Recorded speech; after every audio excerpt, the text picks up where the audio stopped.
ગુજરાત વિધાનસભાને આજે વહેલી સવારે બોમ્બથી ઉડાડી દેવાની ધમકી મળી।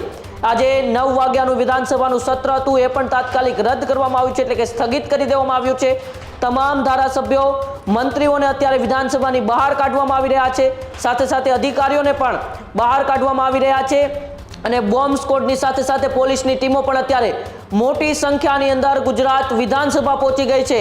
ગુજરાત વિધાનસભાના પરિસરથી લઈને તમામ આજુબાજુના વિસ્તારમાં સઘન ચેકિંગ એ બોમ્બ સ્ક્વોડ અને પોલીસ અત્યારે કરી રહી છે। ત્યારે એ ગુજરાત વિધાનસભાને બોમ્બથી ઉડાડી દેવાની ધમકી મળતા અત્યારે સમગ્ર રાજ્યની અંદર ખળભળાટ મચી ગયો છે।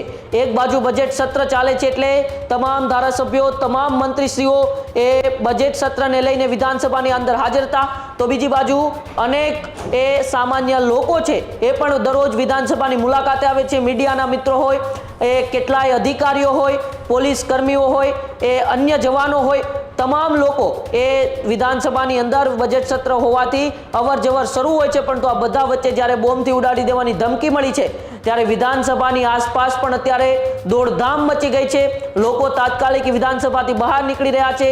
ધારાસભ્યો અને મંત્રીઓને પણ એ સ્પષ્ટ સૂચના આપી દેવામાં આવી છે, અધિકારીઓને પણ સ્પષ્ટ સૂચના આપી દેવામાં આવી છે કે અત્યારે જ એ વિધાનસભા છોડી દેવામાં આવે, અને એવા દ્રશ્યો પણ આપ ટીવી સ્ક્રીન ઉપર જોઈ રહ્યા છો, જેમાં તમામ ધારાસભ્યશ્રીઓ, અધિકારીઓ અત્યારે વિધાનસભા છોડીને એ બહાર જઈ રહ્યા છે। એટલે કે જ્યાં એ ગુજરાતનો સંપૂર્ણ વહીવટ ચાલે છે, હમણાં થોડા સમય પહેલા જ જ્યાં ગુજરાતનું એ બજેટ પણ રજૂ કર્યું, તે વિધાનસભાની અંદર અત્યારે બોમ્બથી ઉડાડી દેવાની ધમકી મળતા હવે ખળભળાટ મચ્યો છે। ત્યારે જ ન્યૂઝરૂમ ગુજરાતની યુટ્યુબ ચેનલને સબસ્ક્રાઇબ કરો અને ઇન્સ્ટાગ્રામ અને ફેસબુક પર ફોલો કરો। અપડેટ રહો, સત્યની સાથે રહો।